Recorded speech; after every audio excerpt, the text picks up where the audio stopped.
Thank you very much. All right, I spent the last 2 days since I've arrived racking my brain how to squeeze a 4-hour presentation into 2 hours. It has not been easy. So I'm going to go through this at a pace, not because I want to confuse you or myself, but I feel like if I leave anything out, I feel like I'm robbing you of valuable content.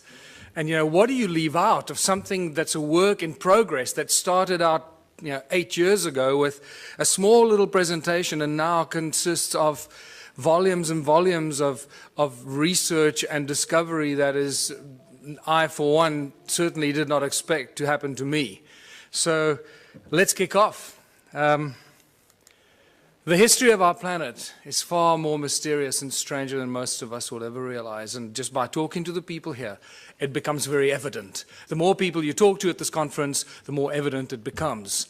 And the interesting thing is that the closer you get to this beautiful blue planet, the more you realize how deeply divided we are as a species. And it's that division, very constructively created division, that is being used against ourselves. And this becomes very evident by the end of my presentation. You'll know exactly what I'm talking about. The great human puzzle. Who are we? Where do we come from? Why are we here? Everyone has asked those questions, the three Holy Trinity questions, if you can call them that. That sounds so simple. We should have all these answers at our fingertips, and yet we can't, define these answers with any kind of confidence, because every time we think we've reached some sort of answer, everything shifts and changes and sends us in a completely different direction. And I normally have a lot more slides here to go into much more detail, but I edited those out. Sound and resonance seem to be the common denominators of religion and creation. No matter how far back you go, no matter how many civilizations you look at, eventually, if you scratch deep enough, that's what you're going to find. Sound, resonance, frequency, but primordially the sound. And it also somehow connects us to opening us to understanding high levels of consciousness. And that becomes very important as we go through this presentation. In Christianity, it's the word. God said, let there be light. Okay, let's not get into the semantics. Yes, that we can define that in very various ways, but let's look at the basic stuff that we're dealing with here. The word. First there was the word. In Hinduism, we got the Om, the primordial creative source. The Egyptians sang the universe into creation. All comes to sound. And it gets more interesting as you look at some of the more bizarre and ancient cultures. And you can see this, how these days of creation and the sound of creation is manifested in some of the symbology used in sacred geometry. For example, Christianity can be very quickly described with sacred geometric principles. And you realize that the creator of the universe is not some guy with a white beard sitting on a cloud. That's just complete fairy tale stuff and very distinct part of the control system of humanity. That division principle plays itself out in that philosophy. 6 aspects of Om, or the Om Mani Padme Hum. You see sound frequencies related to the creation process. And in Egyptology, the 6 aspects of the all-seeing eye of Horus. And when you see this, you realize that we're dealing with sound, 6 resonance ratios, all to do with sound frequencies.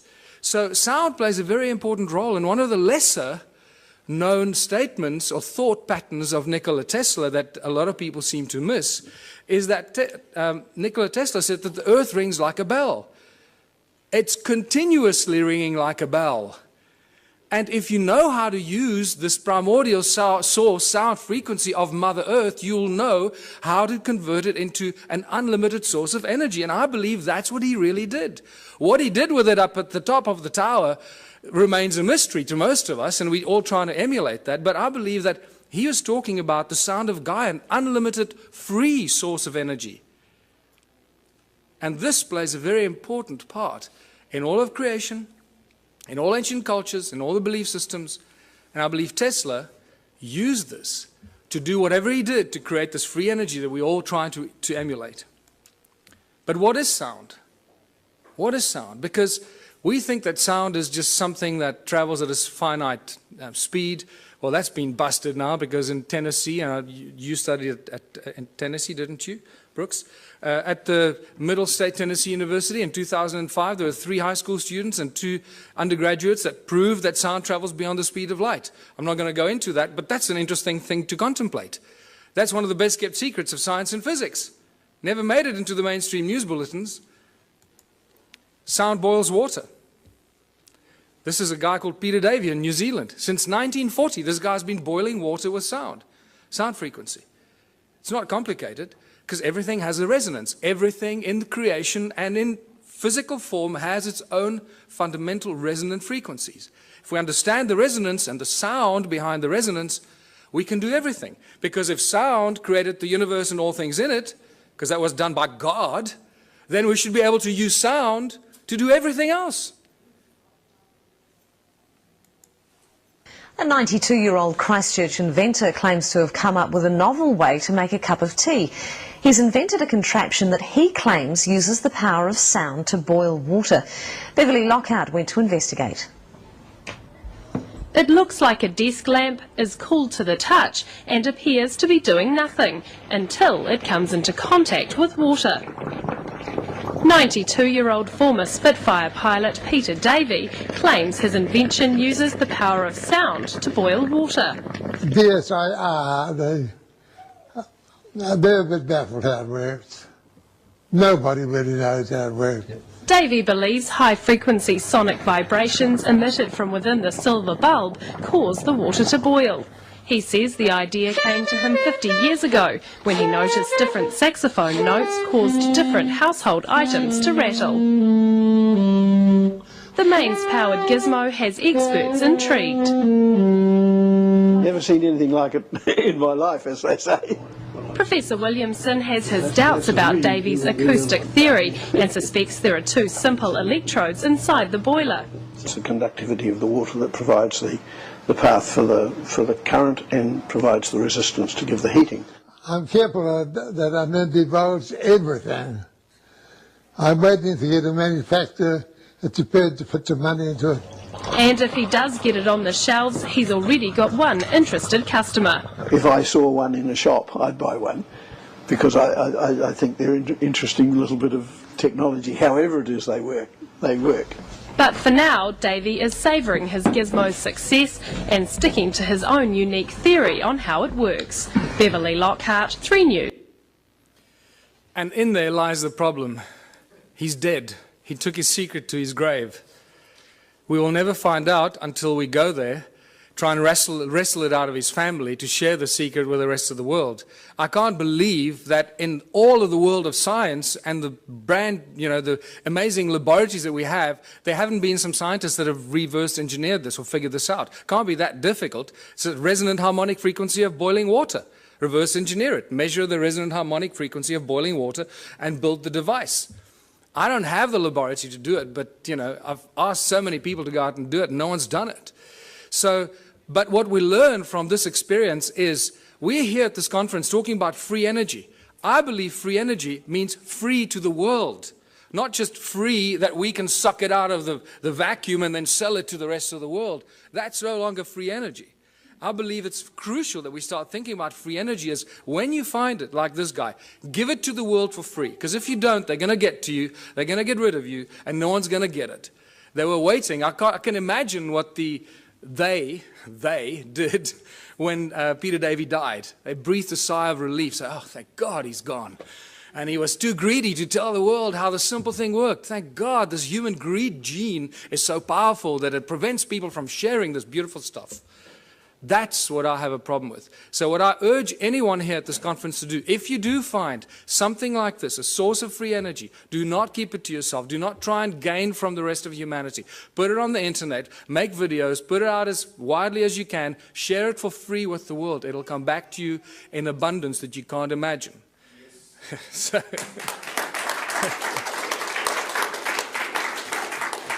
Sound levitates. All ancient cultures talk about levitating things with sound, not just sound, but also with mind and thought. Now, we hear about it all the time, but until you see something being levitated by sound, it's difficult to comprehend. Here's a beautiful example. Most of the stuff exists on YouTube, but we don't go looking for it. So, Notice that you can hear the sound frequencies because the items they're levitating are very light. Remember, the higher the frequency, the higher the energy. So these polystyrene items are very light, so the frequency is lower frequency that's audible to our ears. So when you're trying to levitate giant blocks, you would need very high frequencies that you can't hear, and then it looks like magic. Also note that the sound source comes from two different sound sources, and it seems to levitate it at the cross point, the crossroad of the sound frequencies. That's what the levitation effect is. This is very important later in my presentation. And the knowledge of the ancient cultures.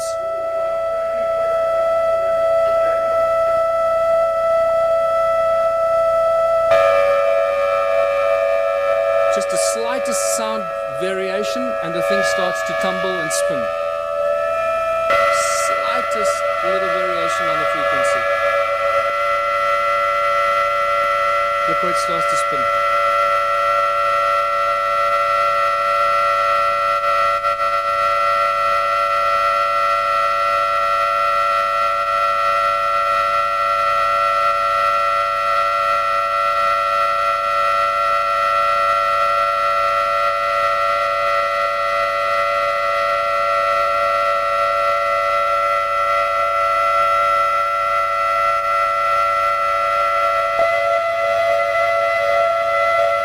Real irritating noise, but you know, you have to put up with it too.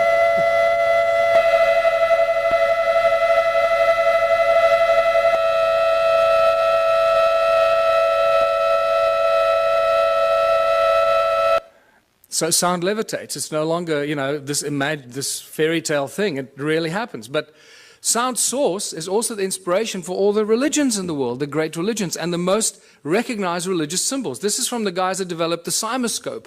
I normally show the CymaScope, but lack of time. So look at this 3D bubble that is created as sound. Remember, sound is a three-dimensional thing. From the pop, it goes in all directions. It's not a wave on a piece of paper. It's a three-dimensional effect that keeps amplifying itself and goes on and on and on. Just because you can't hear it anymore doesn't mean it's not necessarily there. So here's a three-dimensional bubble that's created at the sound, but look on the right-hand side at the cross-section of it. What do you see? You start seeing one of the most commonly recognized religious symbols. Why did the religions choose the symbols? Because when you drill right into the middle of this, what seems to be at the very source of sound, the pop, or that moment, instant of pop, this is what you get. Oh boy, do I recognize this interesting symbol. And this is where you realize when the ancient cultures carved these intricate things into rock, they weren't just imagining things. They understood that sound was the source and how sound can create and levitate and manifest shape and form. And that's why they carved hundreds of thousands of these crosses in circles. And not only did they carve it, but it's also recognized by ancient cultures. In southern Africa, it's known as Mabona, the Lord of Light. Lord of Light, sound and light, the creator of all things, the source of all things. And you see this shape repeat itself in some of the most popular religious symbols, like the Coptic and the pagan crosses. You see the sacred geometric patterns imitate themselves in these symbols. It becomes very interesting because now you know where they get the symbols from. It all comes from sound. What does this have to do with ancient civilizations and evolution of consciousness? Well, everything, because the ancient cultures understood this. They understood the process, they understood the source, and they used the source of sound as a source of energy. And this is what my discoveries show in South Africa. The resonating chambers for creation of energy, that's what the pyramids were. Many researchers are starting to reach that conclusion, that they were actually resonating cavities to create huge amounts of energy. And they would have looked something like this. What's also clear to me, the more research I do, especially at the sites in South Africa, realizing that we're dealing with sound and light, that they probably used light to activate some of these sound devices. They were actually resonating chambers, that it was activated by light. And this is why they were aligned with solstices and equinoxes with specific frequencies and energetic alignments of the movement of the sun that would activate these ancient sites and then bring them to life. Something like that. And if you think that's not happening, there's an interesting photograph that is available on the internet of some strange energy forms coming out of the pyramids, taken with some weird lens that shows you energetic frequencies, and this got me very excited because this is directly connected to my discoveries in the stone circles of southern Africa. This is some interesting symmetrical interference patterns that were taken at Stonehenge, which tells us that Stonehenge was not an accidental bunch of, long-haired, loincloth, cavemen that built this with ropes and pulleys. And when you go to Stonehenge, they still have that image on the side of the tunnel as you walk towards Stonehenge. They still show the guys with ropes and pulleys building Stonehenge. It's insane. So it's a very, very advanced device, Stonehenge. And what blew my mind is how old Stonehenge is. This is probably one of the oldest sites on Earth. It's probably more than 1 million years old. Are there any geologists here? Any geologists? Well, most of you are homemade geologists. You're told that that stone there fell over. It was the twin of that stone, and it fell over. Right? They were connected at the top, and it broke when it fell over. Well, there's the break. Okay, now this is sarsen stone. It's very, very hard, one of the hardest stones known to us. There's the break. Does that look like a 5,000-year-old break and erosion? Absolutely not. We're dealing with hundreds of thousands, probably millions of years of erosion to erode about this far.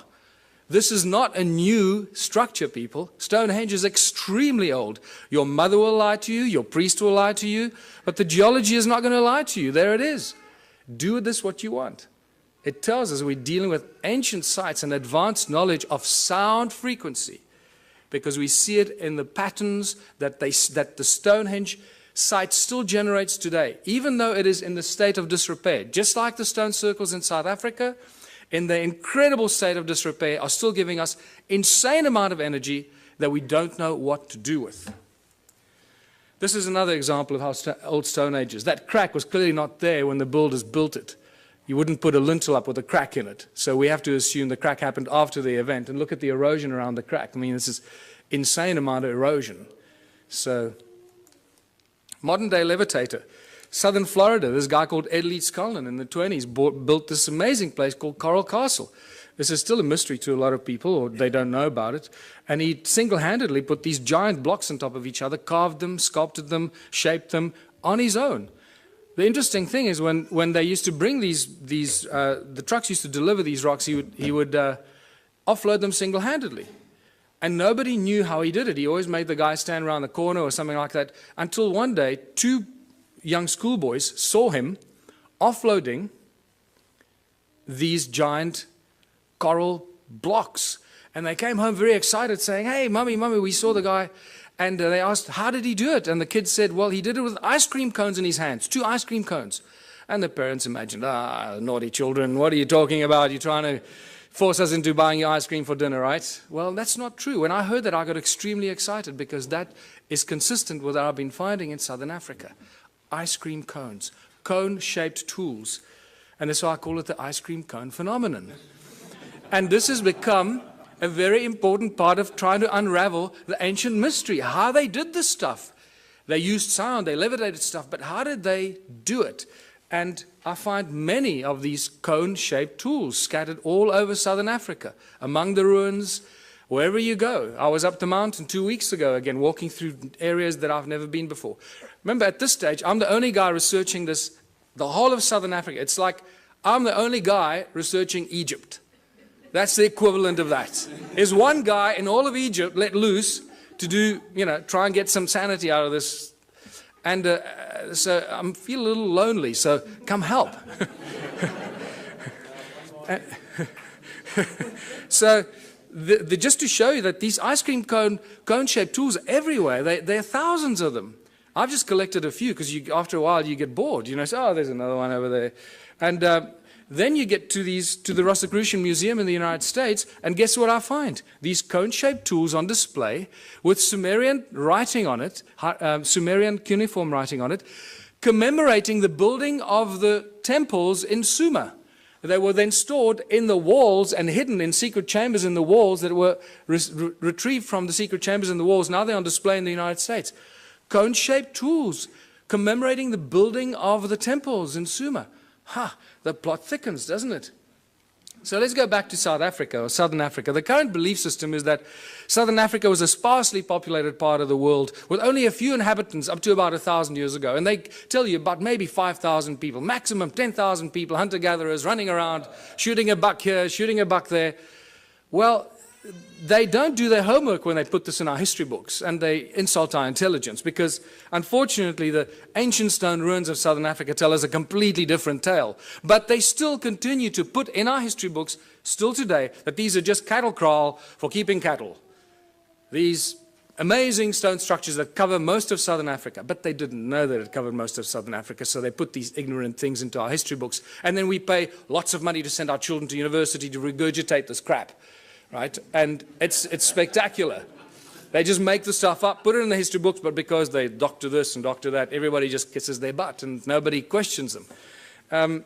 It's really sad, but just to show you what some of these structures look like, I'll go through these rapidly. They are really remarkable structures. And the walls are not very high. Sometimes they're flat with the ground. Some places they're 3 meters tall or 2.5 meters high. The most important thing that you need to notice is that each one is completely unique and different. There are not two that are even closely, remotely the same. Each one is completely unique. Now that was a question that wasn't asked until I came along. What you also need to look at is the stuff around the obvious structures, not the structures themselves, because you'll see that there's a lot of stuff around the structures that is hidden by soil. It's not visible to you unless you're up in the air, like you're looking at from this vantage point. Otherwise, you don't even know it's there. You walk through the veld, you have no idea you're walking over ruins. And then when you look at it on Google, you say, oh my goodness, I was walking there, and I was walking right through all these ruins and these terraces. I didn't even know it while I was walking there. And this is the awakening that happens.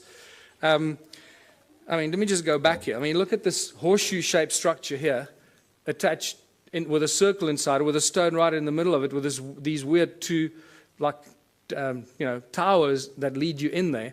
And this arm of this from the center goes right through the middle of this. There's some weird stuff going on here that we don't understand. Look at all this stuff hidden by soil underneath, around this obvious ruin here. There's another horseshoe-shaped, ohm-shaped structure. And what does ohm represent in modern electronics and electricity? It's linked to vibration, frequency, the movement of current, and so forth. Resistance. Look at all the stuff in between, covered by soil. You have no idea that there's much more of this stuff in between, connecting this one to that one. And then they build beautiful flower-shaped stone structures because they look like pretty flowers, right? Except you can only see it from the air. And they're all connected by these channels. There's a channel coming out of it and a channel running down there that's badly destroyed, and these strange hexagonal shapes. What is activity all about in Southern Africa? Always about gold. Don't you ever forget it. Always about gold. And remember, it's not the obsession of humans with gold, it's the God's obsession with gold. In Genesis 2, when Adam was alone on earth, Eve had not yet been fashioned from his rib. God comes to Adam and says, hey buddy, there's a place called Havilah. It's land full of milk and honey. The land is good, the water is good. And by the way, buddy, there's gold. What on earth is going on here? Why would God, the creator of the universe and all things in it, the commander of consciousness, want to tell Adam about gold? And it's in that one defining moment that you divide God with a big G from God with a small g. Huge, huge division. The twain shall never meet. And the Bible and ancient texts seem to be, especially the Bible, is constantly crossing those lines. What I find fascinating, scholars that have been studying the Bible for 30 years, their entire life, still keep crossing that line. God with a big G, God with a small g. The Elohim is a plural. The Elohim and the Anunnaki are the same beings, and I'll show you why.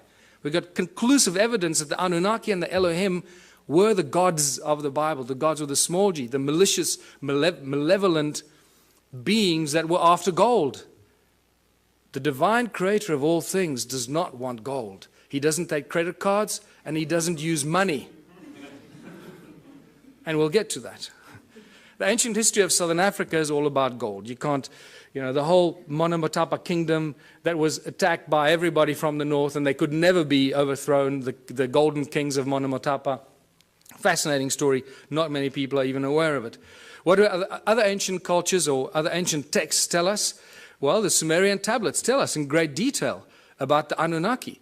And all the great biblical stories are first found in the Sumerian tablets in much greater detail. And when they, like the creation of Eve from Adam's rib, is reduced to 2 lines in the Bible. In the Sumerian tablets, it's a whole chapter on it, how it happened, how they put Adam into a deep sleep, and blah, blah, blah. It's phenomenal information.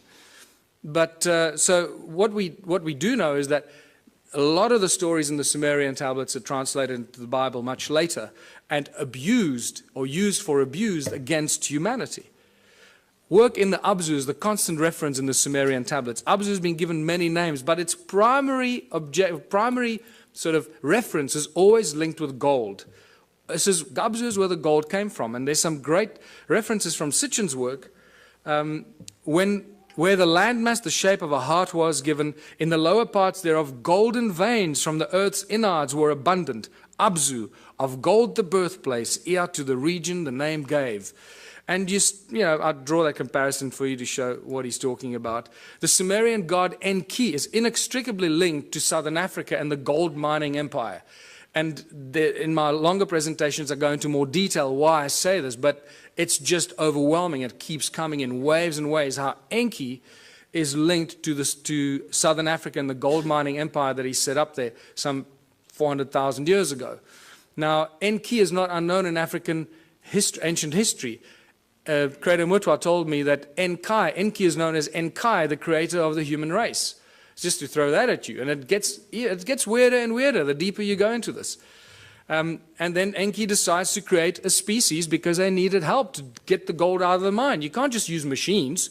Machines break. And it's much easier to clone a species and train them and let them do this stuff, because if they die or get sick, then you just replace them. It's better than building machines.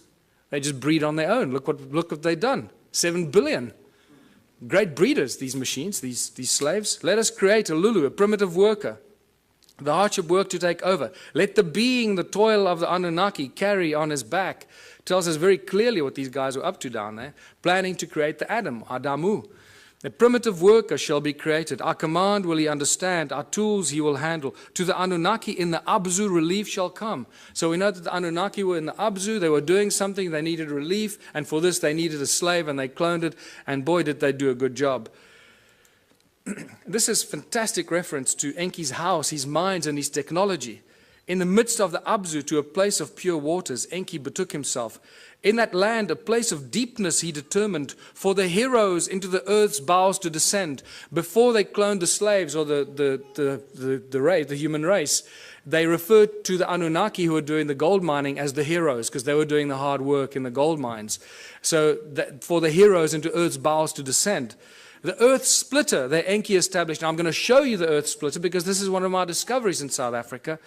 Therewith in the earth a gash to make, by way of tunnels, earth's innards to reach, the golden veins to uncover. Boy, now that we found the physical evidence in South Africa and Zimbabwe, mostly, suddenly Sitchin's work becomes like poetry, because we can point to what he's referring to.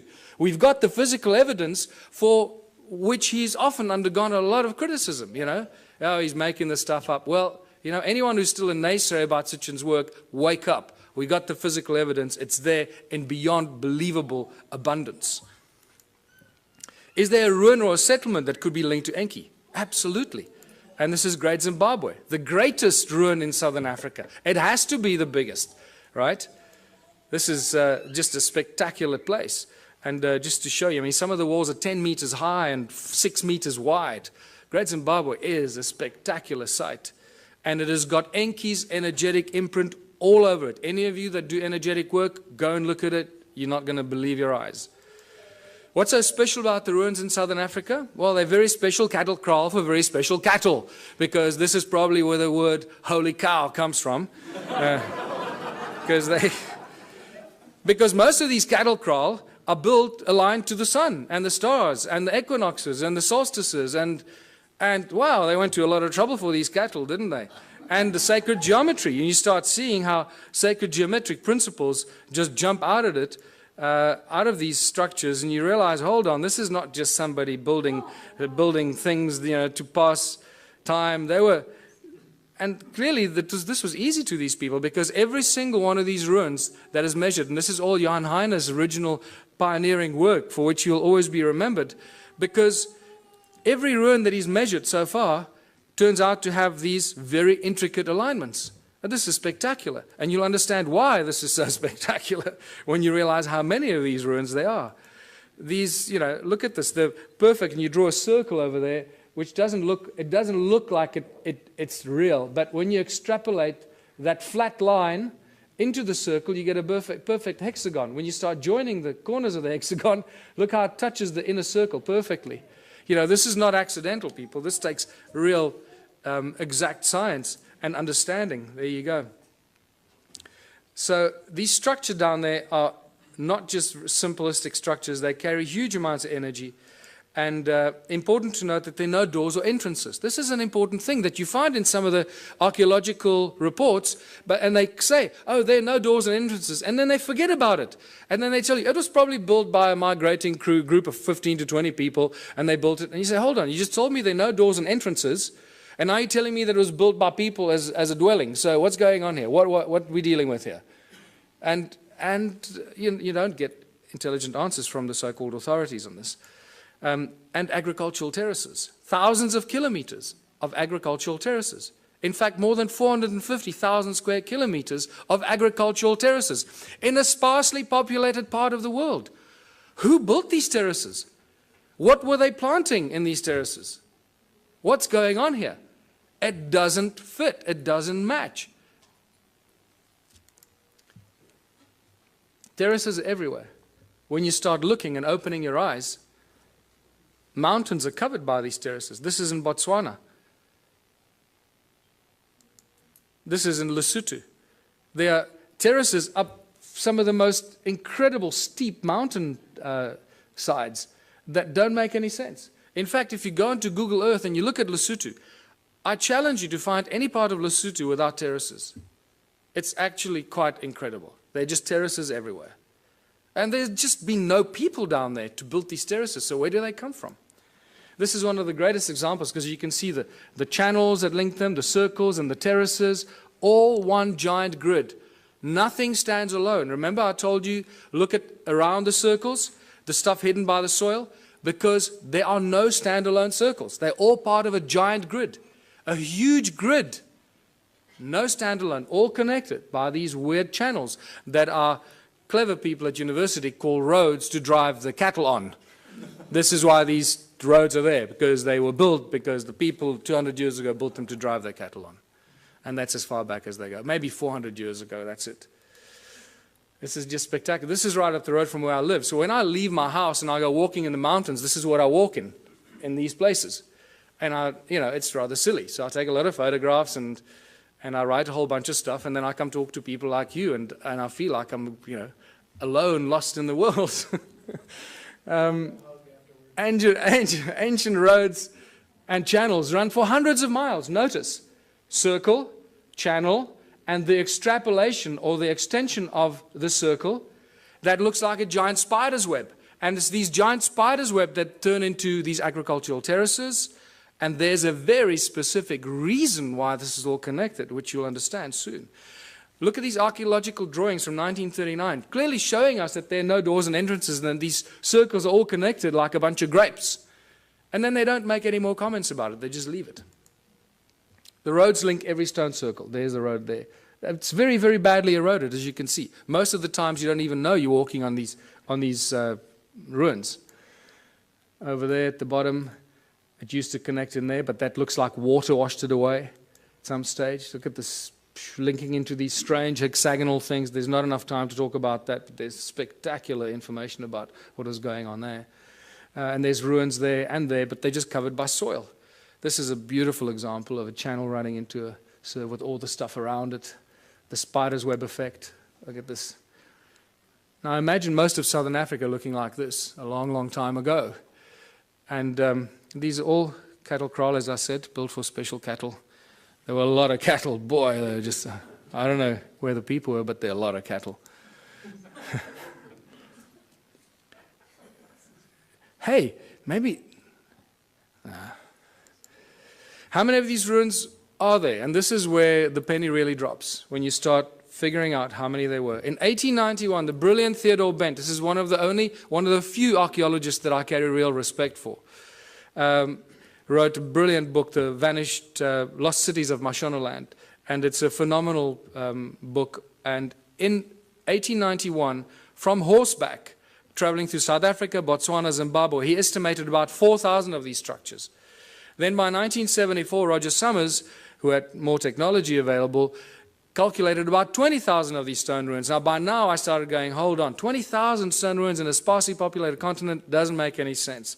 I got involved in 2007 when Jan Heine introduced me to this, and within 6 months, I estimated at least 100,000 ruins. So I thought, well, before I release Temples of the African Gods, I can't just thumbsuck the stuff. Let me have some sort of at least scientific argument for this. So I started counting.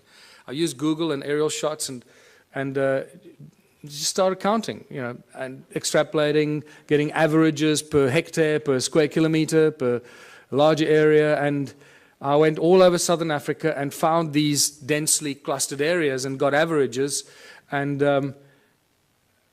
some of the aerial photographs looks like, there's circles here. When you look closer at it, when you study this, you see how connected they were.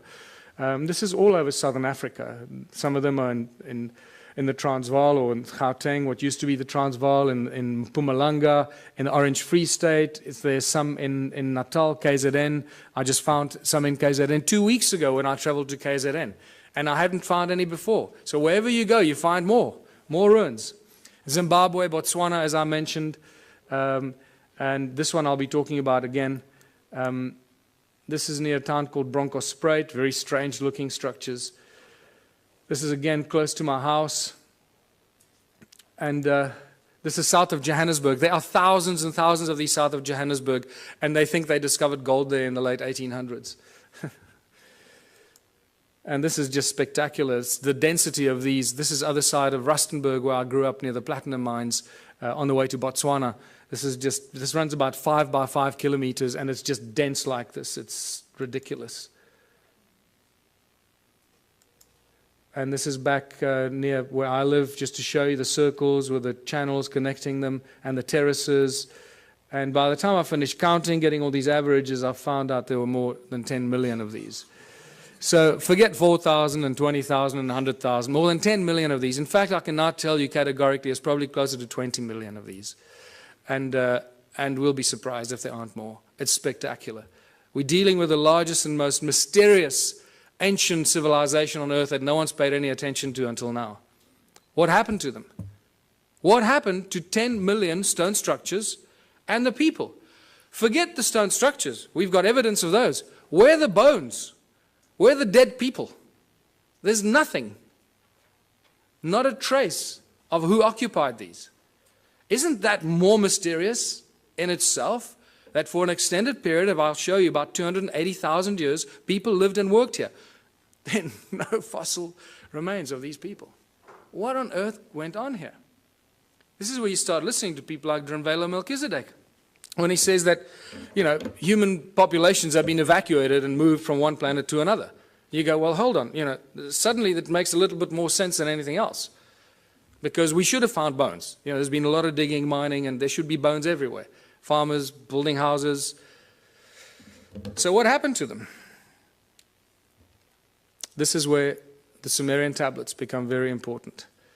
And the King's List, I'm going to come back to this, because in the two King's Lists that give us exactly the same story. They give us the names of 8 kings that ruled for about between 220 and 241,000 years. The names of the kings are the same. The places they ruled are exactly the same. The dates vary a little bit. So you've got to allow some mistakes in translation. But the names and places remain the same. This is very, very interesting. But what this tells us is 2 very important things that I'm going to come back to later. And this is a repetitive theme in the Sumerian text. Is after the kingship descended from heaven to earth, after kingship was lowered to earth from heaven. Okay, to us it doesn't make any sense. Oh, we think it's some crap made up by the ancient people because they were all stupid, right? And then it tells us who these kings were and how long they lived. And you can clearly see that they weren't human, because they lived and ruled for 36,000 years, 64,000 years, 28,000 years. And then a very important thing that it tells us, a very important statement from these 2 kings lists. And then the flood swept over. So two very important things, three important things. That kingship was lowered to earth from heaven. Somebody up there decided that they were going to appoint some kings on earth, some priest kings. That changes all of human history. It tells us that they ruled for an extended period of time, and then the flood came. So we seem to have a history, a chronology of human history until the flood. Prior to this, or until now, we know very little about what happened before the flood. And this is very important. So I believe that when they say the flood came, that's what destroyed these ruins.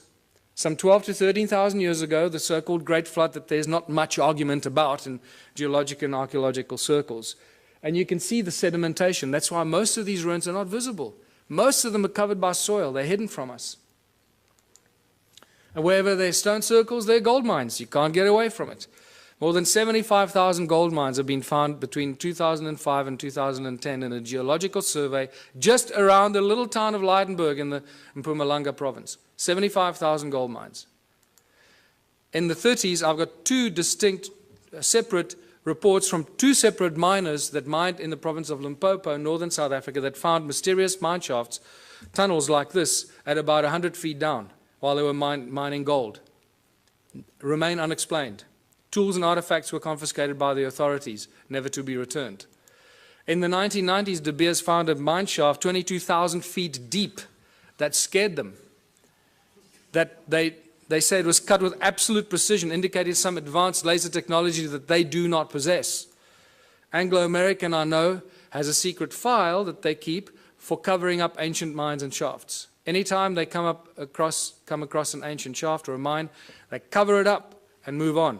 They don't even discuss it, but they have a specific file for that. And I was told this by the chief geologist at Anglo American while we were having a beer at a pub. He just volunteered this information to me. I was amazed. But then he didn't know who I was or what I was doing. Sneaky bastard. What kind of stone are we dealing with here? It's a very special kind of stone. It's known as hornfels. And it's known by geologists as ringstone. And I was the first person, I'm astounded, the first person to ask what kind of stone was used to build these ruins. They just, don't go there. And it's metamorphosized quartzite. It's incredibly hard. You can't break it, people. I've tried to break some of these. This sliver is a break I keep in my museum. This happens as a result of heat. You expose it to fire, it breaks up. So clearly they didn't use fire in any of these ruins. Otherwise there'd be none left. As you can see, it's black on the inside, very hard, and then it's got this stuff called patina, the skin, like a skin that grows. It's an oxidization and calcification process. It grows incredibly slowly on this specific rock. And what is fascinating about this hornfels stone is that it conducts sound incredibly well. It rings like bell and light. There's some more examples that I found that I keep in the museum. And more spectacular examples. And just to show you, there's a little... The most remarkable artifacts that I've collected, this particular stone in my hand here, this beautiful Stone Age club, it looks like something out of Flintstones. I'm going to show you how they ring like bells, because I can't carry these with me all over the world. So a quick demonstration how these stones ring like bells. I just discovered that in geological terms, these stones, this particular stone, the hornfels in South Africa, is also known as ringstone for that very specific reason. And to ring these, I'm going to use my brand new tool that I just collected about a week ago. This phenomenal, absolutely phenomenal artifact. And I'm going to use this to ring these stones. This looks, we always joked when I found this, that this looks like a Stone Age guitar. And it's pretty much like that, And I'm going to show you that it is very closely related to a musical instrument in ancient times for very specific reasons. Now you might think that the stone shape is just accidental and that it broke off or something. You'd be mistaken, because I've collected probably about 4 or 5 stones that are very, very similar in shape, very similar carving structure. There's broad base here and then down to a narrow tip, and somebody removed this particular piece of the stone over there for specific reasons, as you will hear, which I'll ring a little bit more. They ring like bells. But it's also important to note that you cannot carve or chip this stone. it will splinter and fragment, and it will not be chipped or carved. Okay, so these shapes that we see here must have been molded in some way, and molded for specific acoustic properties. And this is why. You've got to hold it a very specific way to make as little contact as possible to get it to ring and resonate at its optimum. Now remember, it's also covered in patina, the skin of the rock, this brown reddish color that covers the rock, that is no longer the original black or charcoal color, the original color of the metamorphosized quartzite that's underneath. And that's how it rings.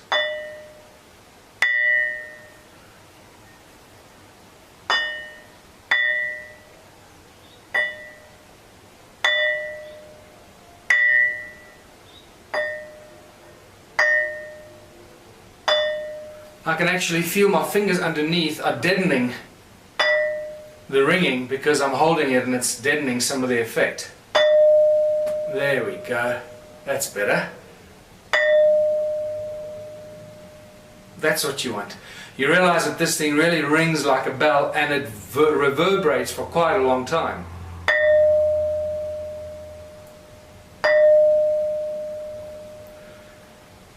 Alright, and now to show you that this is not the only one, here's the other one. The Stone Age Club. And I drove over this myself a few times, driving up the mountain of the forest road, and eventually I stopped and picked it up because I realized this is one of the most remarkable tools that you will ever find, and thank God I did.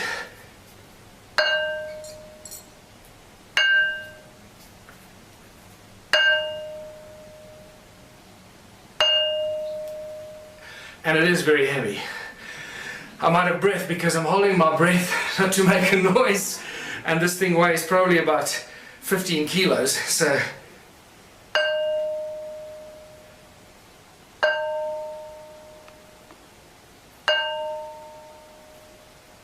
and there you go. Demonstration how these stones ring like bells, and they were used in all kinds of ways and fashions, just like the Ankh, to create specific vibrational frequencies and specific notes to use as a form and a source of energy. And just to remind you, metamorphosized quartzite is full of what? So we can talk about this later when we start getting into the consciousness principles. What are we really dealing with here? And what do these ancient sites contain? How much information is actually stored in these ancient sites? Yes? Just a quick question. With the stones there, I noticed that the frequency was the same. It seemed to be the same note. Did you actually ever try and measure the exact frequency? Yes, we did. We measured. Well, not those two. I haven't tested those two. But somebody emailed me. I get thousands of emails. Somebody emailed me saying that's a B flat, I think. That is very important, but it's just not enough time to go through all the stuff. Sorry. And then all these anomalous tools I've been collecting and finding. Strange tools. Once again, some of them are these cone-shaped tools, always to these points. And then the stone phallus. Stone phalluses seem to be very popular in these ancient times. What's important to note, see how the patina has covered all of them, remember? Somebody must have carved them or shaped them at some stage. And they're all covered in this brown patina. Okay, keep that at the back of your mind. This is at top of the big ruin on top of the mountain there. That's spectacular, whatever that is, a bird-shaped stone, or there's a whole other link to the Zimbabwe birds that is in here, but we can't go there. These strange tools and artifacts that are just spectacular, that make no sense to us today, because it's not part of normal archaeological, stuff that they exhibit. And then the most spectacular mystery in all of archaeology, the sacred stones. The special sacred stones. Hundreds of thousands have been found in southern Africa. Now, because we had a breakthrough energy conference, you'll automatically notice that they resemble a torus shape. So I'm giving you a little hint as to what these are for. But in South Africa, the Archaeological Society has it as a logo, and they will still teach you that these are weights for digging sticks. That the people made them in the hundreds of thousands, when there were only a few thousand hunter-gatherers, because this is from the Stone Age, right? So there were no metal tools. They made this with other stones because they needed weights for their digging sticks when they were digging for roots in the veld. I can't think of anything more insane. These people should be locked up. Where's the flagship among all these ruins? And this is where we get to the very important Adam's calendar. It was rediscovered in 2003 by Johann Heine, and he'll always be remembered for that, because this is one of the most spectacular discoveries in all of human archaeological history. These are the two central calendar stones. Baba Kreda Mutwa, the preeminent African shaman, told me when I saw him, there you can see Adam's calendar in my other book lying on the desk. When I showed him this book, he burst into tears and took quite a while to calm himself down. He said he never thought he'd see that sacred place again. He was initiated at this place in 1937 as a young shaman, and he calls it Inzalo Yelanga, or birthplace of the sun. Specifically the S-O-N, not S-U-N, because it is believed by the shaman that this is where the gods created humanity, birthplace of the sun. That's what it looks like from a helicopter, circular structure, that is north, that is south, not the trees, the stones under the trees. They're the two central calendar stones, and over there you see a wooden pole, that's where the stone man used to stand, and right from the stone man across there, across the Horus bird lying there, which you'll see, we're looking east, exactly east at the rise of the sun. On the edge of this cliff, which is known as the Transvaal Escarpment. There's looking north, exactly north, between the two stones. You can see north-south line goes right between the two central calendar stones. And why is it a calendar? This is Johann Heine showing me of our very first visit there, why it's a calendar, and he did all the original calculations when he rediscovered it. This setting sun casts a shadow, this rock casts a shadow on this one, and you can tell every day of the year, from the summer solstice on this side until the winter solstice on that side, and it comes back. So it's still an accurate calendar, and one of the few that I know. I can't think of any others that do this, monolithic calendars or Stone Age calendars. This is a 3D reconstruction that we did, putting the stone man back in his place, who was removed in 1994 by the Minister of Environmental Affairs, to put a plaque on it to commemorate the opening of the Blue Swallow Nature Reserve. Isn't that ironic? Desecrating one of the oldest sites on Earth. And then they try and prevent us going there because we're bringing tourists there and we're desecrating the place. And there you have, looking out east from the stone man across the calendar stones, very distinct Horus stone, looking at what? 3 stones that seem to align with those pyramidal structures over there, that are aligned with the rise of Orion over there. But you'll see more about that now. How do we date the stones? We look at everything. I'll look at anything, because you can't date stones. So you got to look at everything. Use your, do what the guys in CSI do. Follow the clues and the evidence. And what makes most sense, you have to go with that. So first of all, every stone there is known as dolerite. It doesn't belong there. It is now categorically proven and shown from geological studies that those stones do not belong there. They were brought there by somebody to build the calendar site. That's the edge of the Transvaal Escarpment. It's known as Black Reef Quartzite, and it's full of gold. There's a gold mine underneath that ridge, actually, an ancient gold mine. The erosion, that piece there broke off there. That's the erosion on the tip of that ridge, on the break. Most geologists I've asked suggested to me, pick a number above 50,000 years for the amount of erosion that happened there. So 50,000 years ago, that piece broke off and landed there. Right? So now we're starting to get to the ancient age of this. But this is one of my best, is the patina growth, because I've told you already that these tools have been molded and shaped, and the patina has grown back. That's what it looks like when the patina is gone, black, and then the patina grows back. This is a great example of a monolith in one of the stone walls that at some point broke, and the tip broke off. Look at the patina that's grown back. There's about 2 millimeters of patina growth. We're dealing with something. This patina is known to grow at about 1,000 years per microscopic layer. 1,000 years per microscopic layer. So for 1 millimeter or 2 millimeters of patina, we're dealing with something that's 100, 200, 300,000 years old.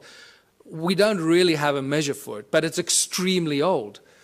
And we know that this is not normal archaeology. Look at this beautiful carving of one of the stone structures. So not only did they build the stone circles, but they first carved them into rock. This is another interesting part of this presentation that I normally go into a lot more detail. But look at, after they carved this crack appeared through the rock. This hornfels stone, you should see the black of the hornfels on the crack. On a fresh crack, you'll see the black of the hornfowls. But it's so old that the patina has grown into the crack and completely covered up the black color. So this shows us how old this carving is. So we're dealing with probably 50 to 100,000 years old that this carving is. So these are the kind of indicators that we have to use when you deal with this kind of evidence, because you can't follow the normal archaeological routes. They just don't have the tools to do that. But this, my friends, is by far the most important discovery, I believe. If you look at the circular, you can see the whole Adam's calendar is a circular structure, north-south. But the first thing that you notice is that it's not at 12 o'clock. It's not true north. It's slightly left of center. So Johan Heine and I had it measured, and we found out that there's a 3 degrees, 17 minutes, and 42-second deviation anti-clockwise. Now, that's not possible, because we're not dealing with magnetic north. We're dealing with true north. And at first, we thought that this had something to do with the precessional wobble. So I spent a lot of months trying to analyze and speak to experts in precessional counting and all that. And I realized, hold on, I'm barking up the wrong tree. This is true north. Wherever you are in the precessional wobble, true north stays at true north, right? So what's going on here? This is 3 1/4 degrees deviation. I believe that the man that holds all the information is Charles Hapgood, who's been trying to teach us about crustal displacement and crustal shift. I believe that Adam's calendar is a real geophysical example that crustal shift displacement did happen, because these guys did not make mistakes. They would not have accidentally built a 3 1/4 degrees out of alignment. It's not going to happen. So, we know that crustal displacement happened, we just don't know when. But here we have physical, geophysical evidence that it did occur.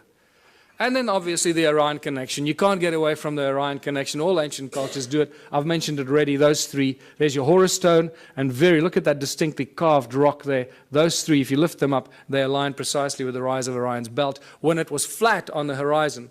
I've had 2 separate calculations done by 2 separate astronomers. Both of those will be wrong, because none of them took into account that 3 1/4 degree misalignment. So, but it just shows you that their calculations are really, really old. That's really interesting. I didn't cross-examine on them. And just to show you this beautiful Horus Stone, I discovered that one morning when I went there with another guy very, very early when I started doing this exploration. And that stone was covered by soil. So we couldn't see. I didn't know that it was actually a Horus or a bird-shaped stone. But then when I moved the soil away from about there, suddenly this beautiful head and nose appeared. It doesn't look like much from here, but there's nothing to stand on to take photographs. You know, if I take one step backwards that way, I fall off the edge of the cliff. So, and there you go. It's about 3.5 meters tall. There's a fat belly there that you can't see on this angle. And the nose is broken off. It's probably maybe another foot there that would have extended. If you lift it up, there you got it, reconstructed. Adam's calendar.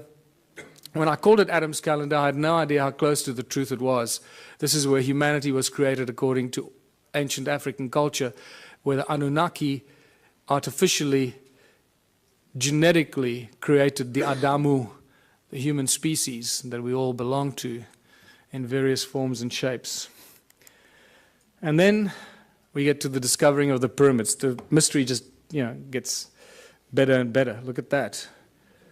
This is one of the first pictures taken of Johan in 2003 when he started measuring the calendar and finding out all these mysteries. One of the best pictures, because I've been there thousands of times and you just don't get good pictures of the pyramidal structures. There's a third one, a little one over there, just sticking its head out.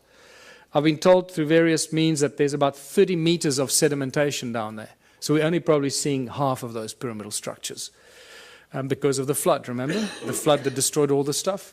That would have covered all of it. Why are they pyramids? Why am I so convinced they're pyramids? For various reasons. First of all, when you go into Adam's calendar, the moment you cross the circle, because there's no obvious circle, it's an imaginary circle. The moment you cross that circle with your GPS, you lose signal. Okay, it works here. The moment you walk in there, your signal is gone. And I love the macho guys. They just love it. Oh, my GPS will work. You'll see. I'll show you how my GPS works. And they go in there. It's fantastic watching them. Just see that ego drop very quickly. And then when you take the same GPS down to the pyramids, there were 4 of us.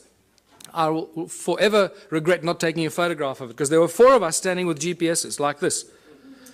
And every GPS gave you a completely different reading. Not just slightly off, but miles off. You were like, you know, in another province. It was insane, right between the two pyramids. Not only that, but all these ancient cultures built things according to the sacred geometric principles. So I thought, hold on, this will tell me if it's linked or not. Let me draw a golden mean spiral from Adam's calendar and see where it lands. Well, you know, I didn't have to guess. You got it. So here we can do a beautiful twist on those that want to stick to mainstream science. And we can argue the argument of probability, which is one of the most commonly argued arguments in science, isn't it? Probability. So the probability factor that the golden mean spiral accidentally ends between the pyramids is so completely out of kilter that it has to be linked. You're dealing with several million or several billion odds to one that it's, you know, an accident. So the probability factor plays a very important role here. We're dealing with something that's connected, and also through channelings and other psychic revelations, I've been told in no uncertain terms that we're dealing with some very advanced stuff here. And then when you connect Adam's pyramids through Great Zimbabwe, Enki's house, it lands right in the Great Pyramid of Giza. And all along the 31 degrees east longitudinal line, the Nilotic meridian, right, which is also linked to the white lions of Timbavati, the sacred white lions of Africa. And you start seeing all this connection. It's just beautiful. It just unravels more and more. And then my beautiful friend Willem de Swart, who's decoded the numeric system and the secret numbers of God, made it very clear to me that the name Elohim equates to the number 31. Elohim, 31 degrees east longitudinal line. So this gives us an indication that the Anunnaki and the Elohim are the same group of beings. I just recently did an interview with George Noory. The very last caller that called in told me he was abducted by the Anunnaki 12 years ago, before he knew any of the stuff we're talking about here. They told him they were tall, about 9 feet tall, blonde, blue-eyed individuals. They told him they were the Anunnaki, and they also told him they were often referred to as El or Elohim. That was very interesting, and then the show ended. So I need to talk to him more. So what were all these stone circles for? Millions and millions of stone structures, all connected. Each one is completely unique, different, built with stones that ring like bells. What's going on here? Archaeological drawings show us that there are no doors and entrances, and some of them are concentric circles, like expansion, amplification chambers, or something to that extent, right? So are these connectors, these channels, actually like wires? Absolutely. So let's go back to what Nikola Tesla said. He said the earth rings like a bell, and it's an inexhaustible source of energy if you know how to use the sound frequency of Gaia. And I believe that this is what it is. The cymatic patterns remind us of what we're looking at. The shape of Om. This is the shape of Ah, sand on a metal plate. That's what you'll find. So what we're looking at here is cymatic patterns from Earth. Each one of these stone circles just simply represents the cymatic or the shape of the sound of Gaia at that particular point. And this is why they connected. So they created one huge energetic field. There's one example. There's Hans Jenny's photograph, the circle in the middle and the spider's web effect outwards, the circle in the middle, spider's web effect outwards, except these were connected so they could share the energy they suck out of Mother Earth. And but how much energy could these structures create? For this, we got to go to 1944 and Japan, when they were developing the death ray with which they were going to smite the Allied army. But unfortunately, they got nuked, so they never got to use the death ray. But one of the things that I found out is that at the core of this death ray was a thing that they used called a magnetron, a resonant cavity magnetron. Well, this is, you start a frequency in the middle, you amplify it in these resonant cavities until you decide when you want to take it out of the wires. And that magnetron is used in laser beams, it's used in microwaves, it's a technological tool used in many applications. This has got a little magnetron in it, or a klystron, I think it's called in this. And then it goes through what? It goes through a crystal to focus the light. Right? So if you're working with light, you need to use crystal because it lets the light go through it. Right? So I believe that this magnetron was used. There you go. If a magnetron a few centimeters in diameter could fry the Allied army, how much energy can a magnetron 22 meters in diameter create? Huge amounts of energy. In fact, I was made aware that it's this structure that was probably responsible for the destruction of Atlantis, because they didn't quite know how to use it and it got out of control. So I believe when you read those translations of Sitchin, where he says Enki built the earth splitter with which in the earth a gash to make, I believe this is the earth splitter or something like that, creating huge amounts of energy, putting it into the giant grid, giant energy grid that connected all these stone structures in southern Africa. And that's really what it was. Everything was linked to the mining of gold. None of these were dwellings, people. We're dealing with a giant energy and work grid for the extraction and the mining and the processing of gold. And then get to the measuring of these stone structures. And I found a guy who had a very interesting device that he measured without me, and then I came back from America and I heard that he went and measured these. I called him back. I said, I want to go back and do it with you. So I went with him, and he used to work in the satellite industry for Centec. Interesting guy. And the measurements that he showed me were just mind-blowing. Electromagnetic waves, either horizontal or vertical, coming out of the ground into the sky. Sound frequencies in hertz, the loudness in decibels, and also what he calls the heat signature. The heat signature that he explained to me, he measures up to, it's the average temperature of the ground below the soil, below the surface, down to about 300 meters.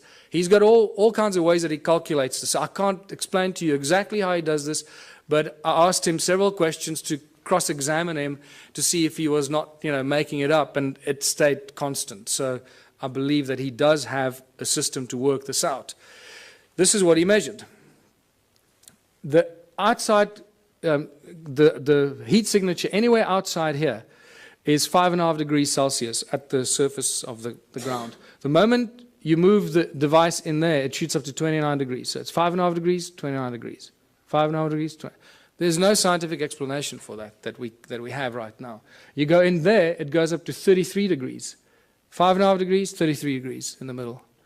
What's interesting, the electromagnetic field here runs at the equivalent of about 280 megahertz, but it's vertical, straight out of the ground into the sky.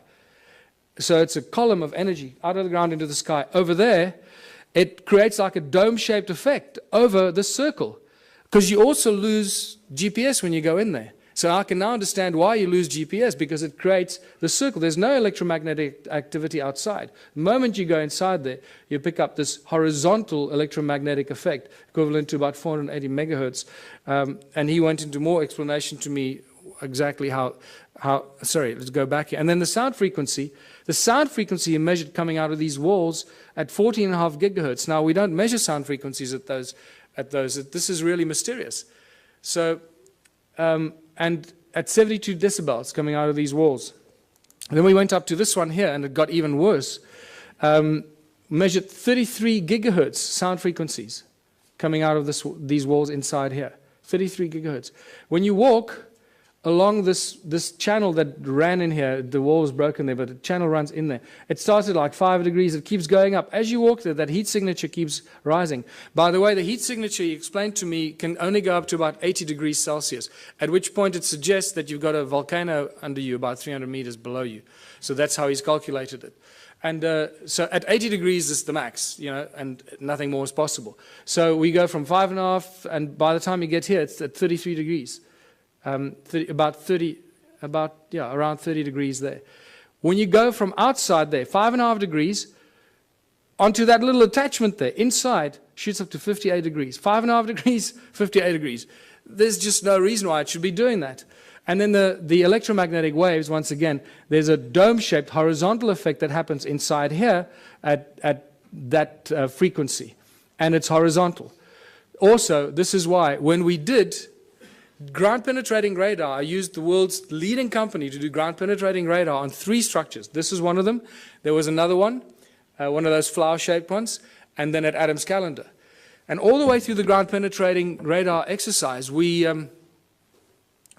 I kept asking the guy, are you getting GPS signal? And he says, yeah, sure. And he had a really big GPS thing on his back, and I thought, okay, well, our measurements are down the drain. That's it. The guy was lying to me.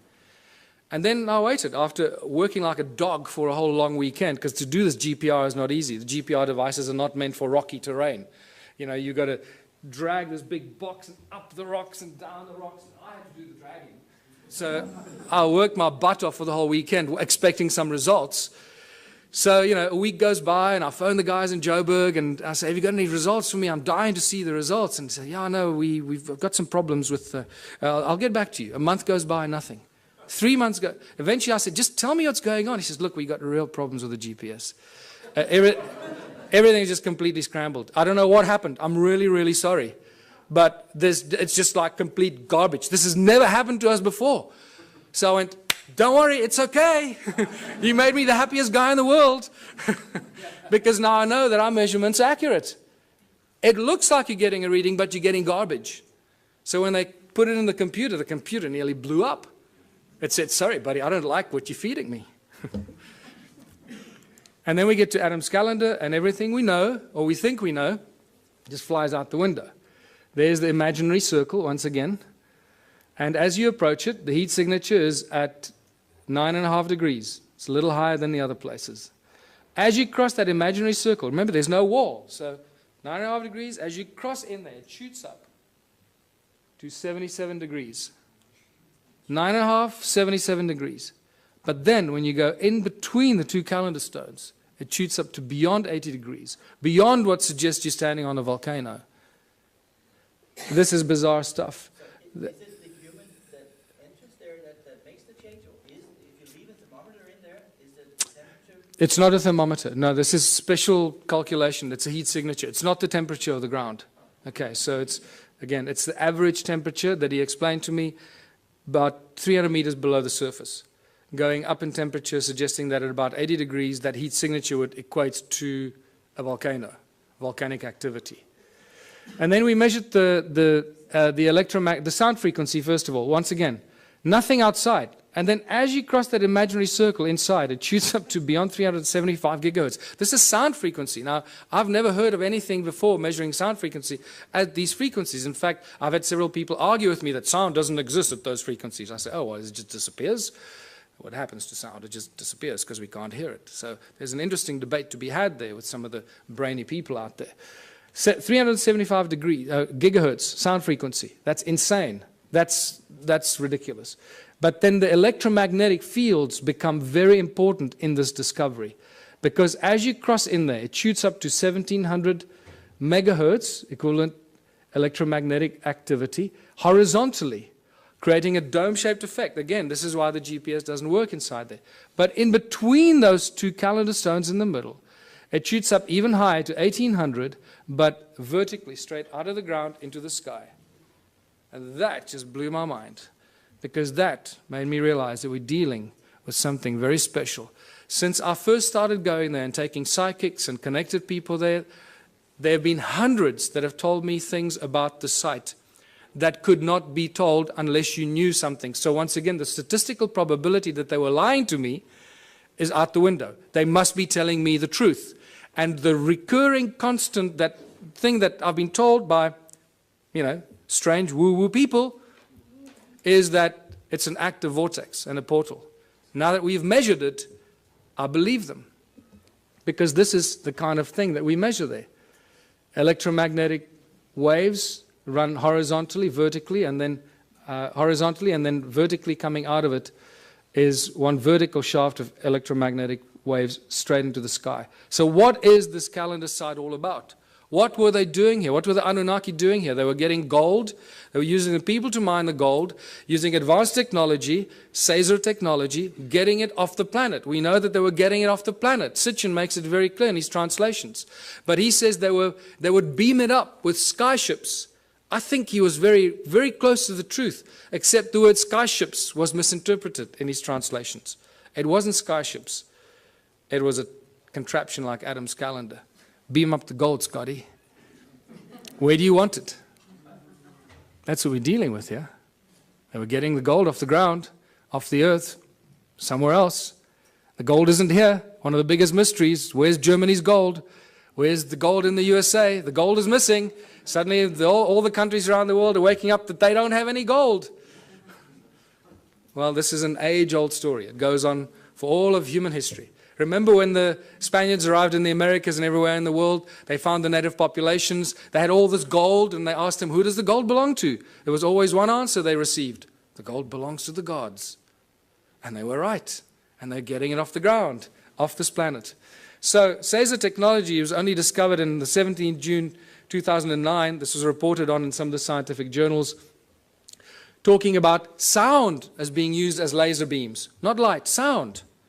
And they think it's very exciting because it's got great applications in the military, obviously. And this is where the sacred stones come in. Because I believe these are not only energy devices like toruses, toroid energy generating fields because of the special stone they're made of, but they're also frequency converters. One frequency in, another frequency out.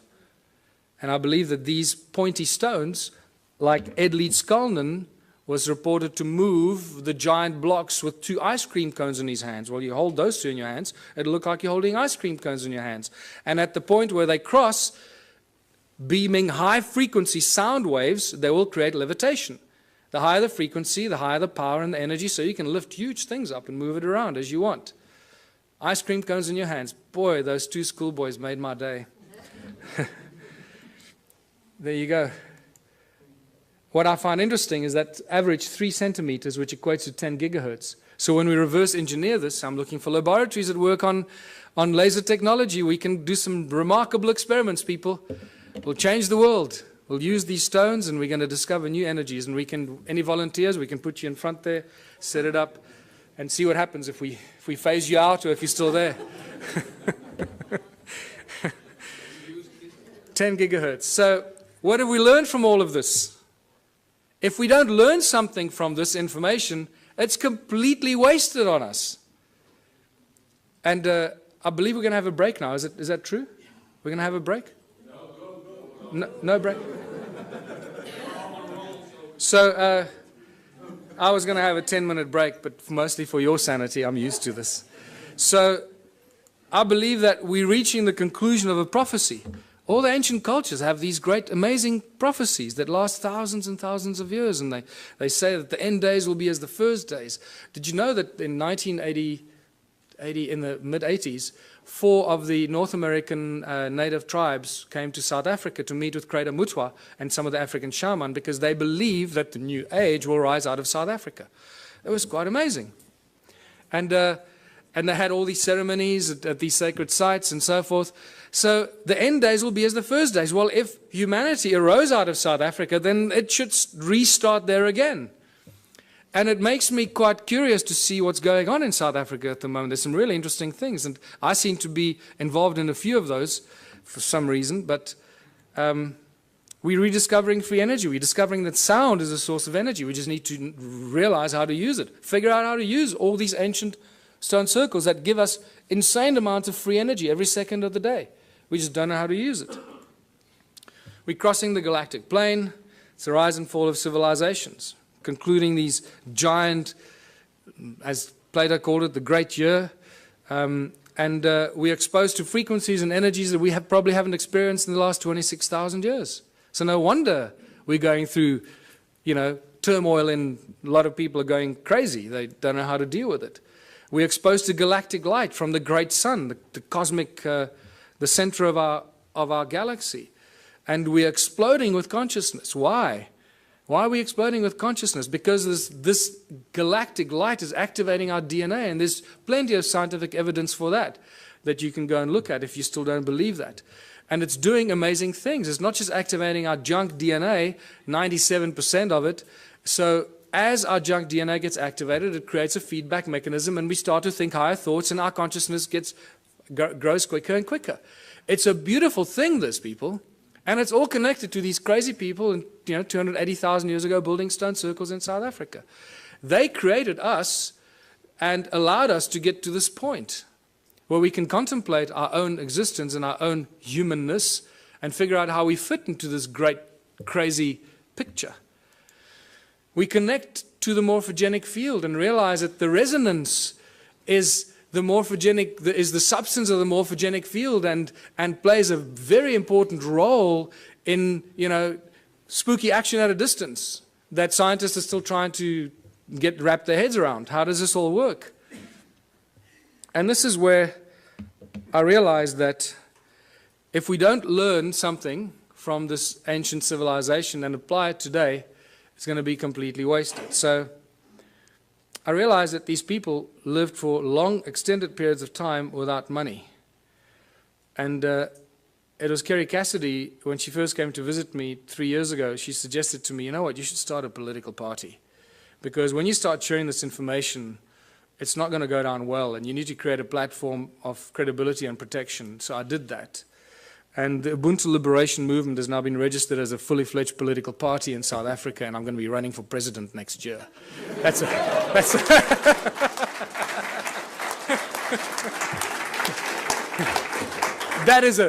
the funniest thing I've ever heard. But it's true. I just realized, hey, we're running, yeah. And then somebody said, so does it mean you're running for president? I had to do a double take. Oh, shit, yeah. I guess it means that, yeah. We're just trying to cause trouble. We're just trying to inject the virus into the organism, but it has some really spectacular side effects or things that we have to do. So we are all born on this beautiful planet, and we're all born free. And yet, we cannot move around freely. We cannot live where we choose to. We have to follow rules and laws that we didn't agree to when we were born. We have to work to pay taxes and to earn this thing called money. We didn't agree to that either when we were born. We didn't agree to be given a number and be treated like a corporation. We are living, breathing human beings. We're not numbers of infinite soul and flesh and blood.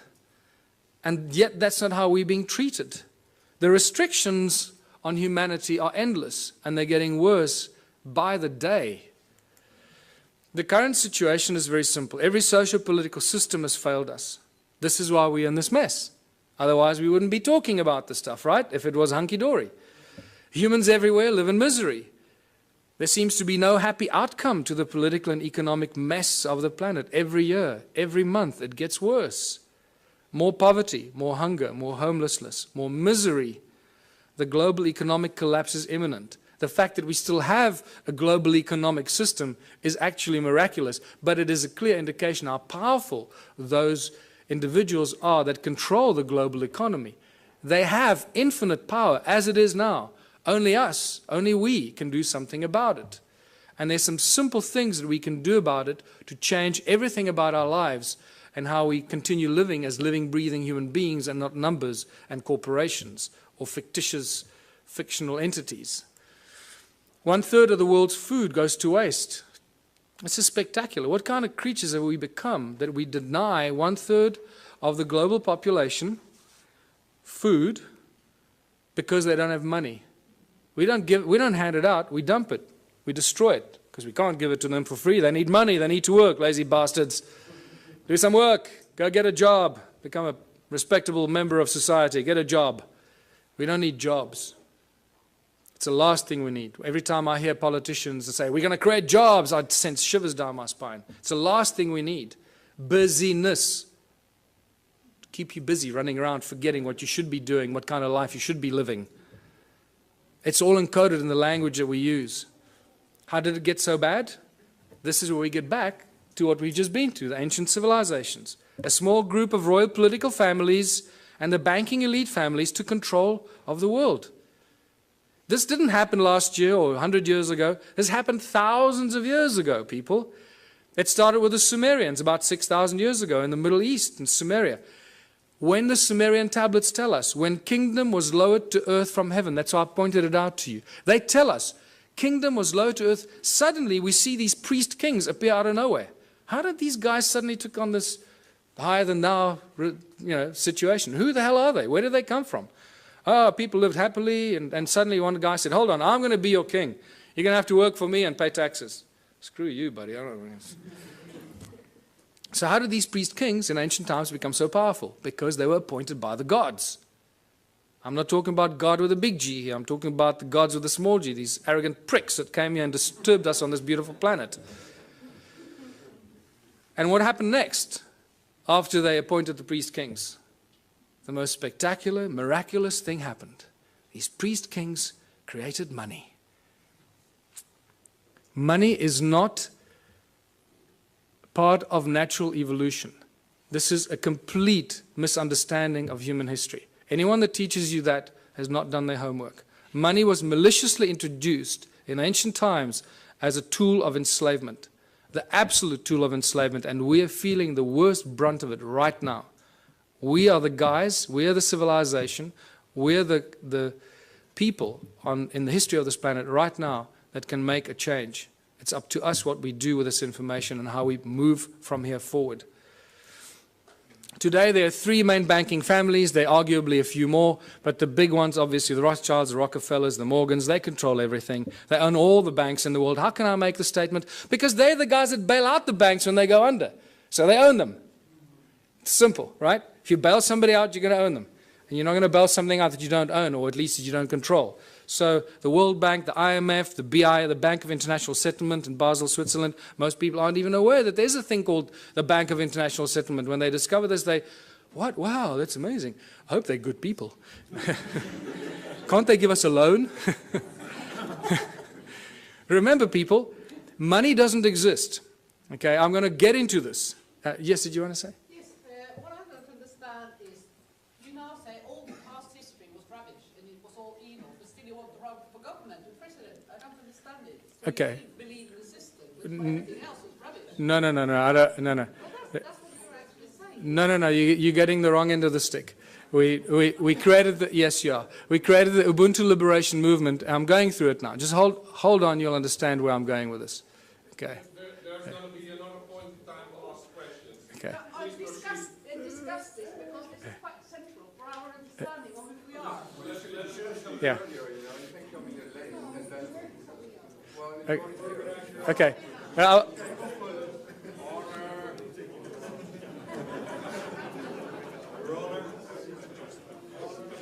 Don't worry, you'll get it. You'll get it by the time we finish here. I'm sure you will.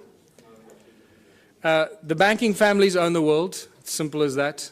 If you don't believe that, then you also haven't done your homework. So all the discussions we've been having, and I've been going into many of these discussions, money keeps coming up all the time.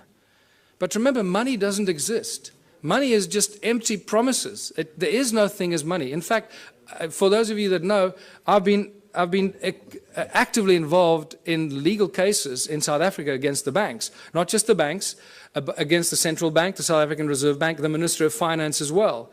I've even opened up a constitutional court case against the banks, the Minister of Finance and the Reserve Bank, which had an interesting ending. If we have time, we can talk about that. But it doesn't stop.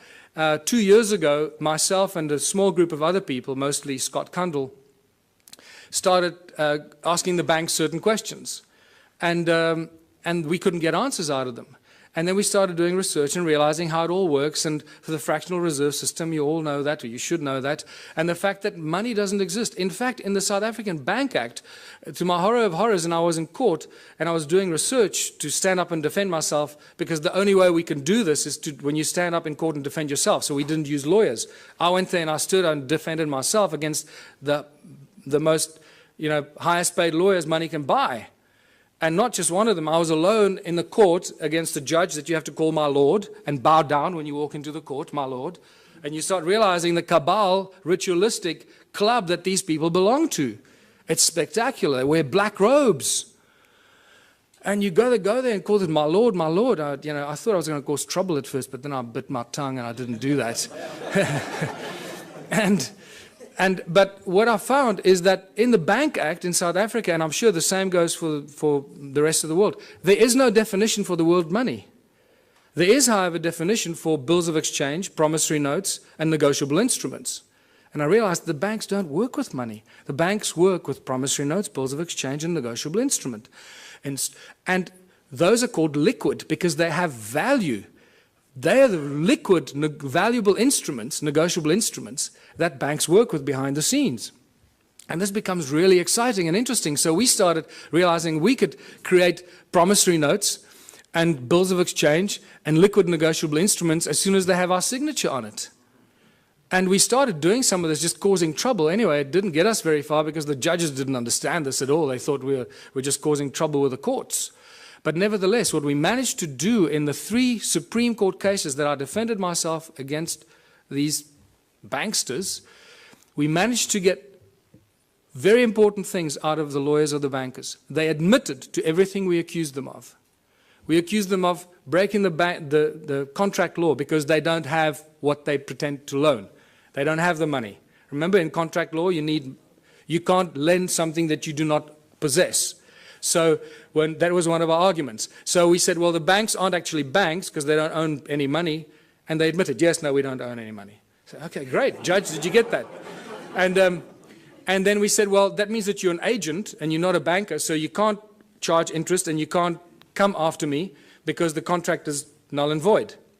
And then we realized that they securitize your signature. They sell every document you have, every document you sign with your signature on it and has a value on it is sold in a process called securitization. And this is a global industry. Global banking industry works with securitization. And they're very proud of it. They publish the securitization information on their websites. But then when you argue securitization in court, they deny it. They say, no, we don't know what you're talking about. No. And the judges don't go and do their homework because the judges are so blinded by the banks and the lawyers, they just follow. They just can't imagine that the banks could be lying.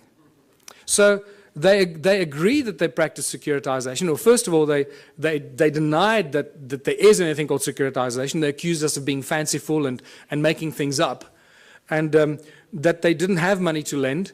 We accused them of not having locus standi or any rights to start the action against you because they sell your documents and your contract to a third party called a special purpose vehicle. And that special purpose vehicle company is a third party that takes complete ownership of your property, your car, your credit card debt, your overdraft. Everything is securitized by the banks because they don't have money. That's how they make money for themselves. It's all shuffling paper and bookkeeping entries and selling empty promises. And this is how junk bonds are created, because once you haven't paid on your bond, 3 months after you haven't paid on your home loan, your bond, that goes stale. What the SPV does, they then claim insurance on it and they file it. So the SPV gets paid, the bank has been paid the moment they sell your signature to them. Everyone's been paid, but you keep paying for your home loan for the next 30 years. The moment you stop paying, the bank comes after you, says you owe us money. There's a contract, my lord. See, he signed a contract, he owes us money. And the judge doesn't for 1 second say, well, hold on, let's look at the validity of this contract. Do you have rights to this contract? Who owns the property? So this has now been exposed. We are this close in South Africa. Myself and Scott Kundle from New Economics Rights Alliance, we're this close from bringing down the banks. Yes. This close. Yes. So,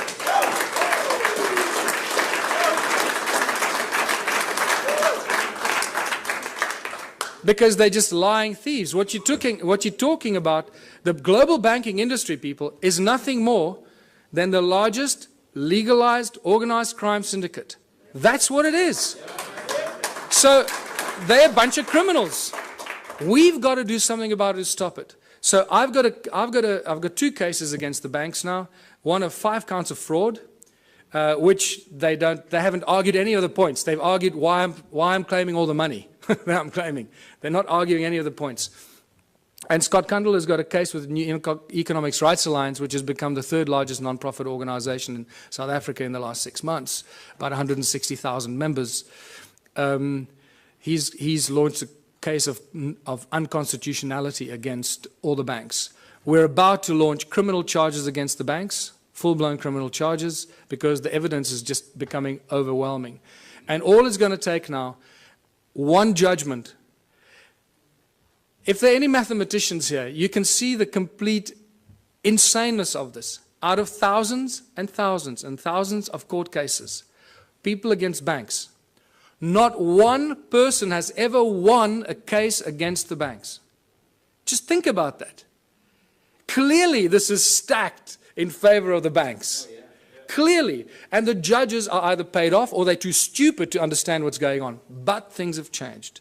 We have a few situations in South Africa. We've had small victories where the banks withdrew. This is how clever they are. They withdraw before they get a judgment, or they abandon. So there isn't a precedent on the record. So you can't then go and argue the precedent. So they're very clever with this. But we're going to force them into a judgment because of what we're doing. And it's just going to take that first judgment and then it's all over. The entire global banking system works on the same principles, and it's just going to be a domino effect. And we'll do what Iceland did, hopefully. Just reverse all the mortgage loans, reverse all the car loans, credit card, just just reverse everything, because these thugs have stolen trillions from us and make us their slaves. And that's exactly what they do. And this is linked to our education system, because most people are indoctrinated into this way of thinking since childhood. Our education system has nothing to do with learning. It's really developed and funded by the banking families to condition humanity into following orders and respecting authority. They control the content of all the textbooks and transfer of information. Our schools are really just indoctrination camps to brainwash our children to follow orders and to bow to authority. It's got nothing to do with learning, people. The money controls the legal system, as I mentioned already. And if you just look on the internet on a daily basis, you'll see that the economic collapse is just imminent. It's somehow being kept alive. The question is, and this is what I need to end on, because we can't keep talking about doom and gloom all the time. We need to talk about what are we going to do as a species? What are we going to do when it all collapses? And this is where the most exciting thing happens. And this is my message to everyone in the world. This is where the true humanity shines, and we realize how beautifully we can survive without money. We have to find a new system, because this system is broken. It doesn't work. We cannot continue doing what we've been doing for the past 6,000 years. That is insanity, and as you know, insanity is defined as doing something over and over again and expecting different results. So hopefully after 6,000 years we now have learned. Don't try and fix the current system. Change it completely. What is the one thing that we can do to change it? You know what that is. And this is where the Ubuntu Liberation Movement comes in. Join the movement. Realize it's a movement about higher consciousness. It's about breaking all the norms that we've been conditioned to believe, standing up to authority, and taking back what belongs to us, living, breathing human beings. The Ubuntu contribution system, I called it contributionism in 2005 when I first started writing about it. Completely new social structure, abundance for all. It's based on ancient knowledge when they didn't have money, where everyone contributes their natural talents or acquired skills for the greatest benefit of all in the community. It's a simple system. It comes with a lot of questions because we're so poisoned by capitalism, consumerism. It raises many questions instantly, but I've been through this thousands and thousands of times. I can already tell you what you're thinking, and I'm going to tell you what you're thinking just now. It goes back to the African roots called Ubuntu. All ancient cultures, in a way, shared this African system called Ubuntu. They have different names for it, but it always comes down to the same thing. It's amazing that the ancient cultures survived for thousands of years, not using money, and they thrived, as Foster Gamble would say. And they had a similar philosophy. If it's not good for everyone, it's no good at all. And that is a beautiful philosophy that I'd like to share with everybody, because I don't want to do anybody harm, and I don't want to do anything that's going to harm anyone because it does me good. I'm not interested in doing that. And this is why the whole Ubuntu contributionism system, the Ubuntu movement, is a movement of higher consciousness. It is for people moving into a new age, a new era of higher consciousness. Exactly that. So that's the virus we want to inject into the South African Parliament. Higher consciousness. Not because I want to run for president. In fact, if by some miracle I became president, and this was a question that was asked me in Durban last weekend at our first public meeting. So what are you going to do if you become president? I said, well, the first thing I'll do is I'll dissolve the government. Just dissolve the whole government. Just dismantle it. And give the power to the people, wherever they are, to start their own local communities. Rewrite the laws. The laws we have are not written for the people, they're written for the corporations. Our inalienable rights, this is what I need to remind people of. And this is beautiful, because this is part of the ANC's Freedom Charter that they stood for over 100 years. Now, it's been very conveniently forgotten. And this has become the new Freedom Charter for the Ubuntu movement. The country belongs to the people. The land belongs to its people. The water, the minerals, the airwaves, doesn't belong to Vodafone, it belongs to the people. The forests and everything in the country belongs to the people. Yeah. The land in China belongs to the people, and they should do exactly the same. This applies to every country, people. It does not belong to the government or any large corporation that has laid claim to it. And when you read this statement, you realize that we've appointed our leaders to be our servants, but they're not serving us. We appointed them to do the best for us, not for them. So whatever we want and we need as a people, they should be doing for us. Is that happening? No. The opposite is happening. So what has happened here? The government is not serving the people. The only conclusion we can reach is that they're serving themselves and the corporations that fund them. They've turned the people into their slaves. The government and large corporations have stolen the country from its people. It's as simple as that. We've become the slaves, and unless we do something about it, it stops. How do we know this? In South Africa, I don't know about these countries. I believe the European countries, how it works now. I haven't done that research because I'm focusing there. The government of South Africa and the Republic of South Africa are both registered as two separate corporations on the US Securities Exchange. So they're corporations that trade us as commodities. Every week new laws are passed in every country, I guess. In South Africa, it's published in the Government Gazette. Nobody knows where to get it, how to read it, what it means, but they publish it in the Government Gazette and they get away with it. You see, it was published. You didn't object, so now it's a new law. That's how they get away with it. But every week they publish new laws that we don't understand and we don't want. Our laws protect the corporations. They do not serve the people. Corporations have more rights than living, breathing human beings. I've witnessed this in my own presence in court on 3 occasions. And the fun gets better every day. Because, you know, for those of you that have been following some of what I've been doing, 2 weeks ago, our legal advisor, Raymond Dix, was attacked in his house by 10 armed men, tied up and held at gunpoint for 3.5 hours while they ransacked his office, his home office. They made it look like a robbery, but when they left and very carefully removed his computer, his hard drive, his backup hard drive, and his secondary hidden backup hard drive, which they knew exactly where it was, they left with only 2 other things. The legal files pertaining to my actions against the courts, the banks, and Scott Kundal's files, New Economics Rights Alliance, the Ubuntu movement, my movement, and New Economics Rights Alliance. Those are the only files, legal files that disappeared. So it's very clear what's going on here. The banks hit us where it hurts most, that our nerve center removed all our research, documentation, and files, but we had backups elsewhere.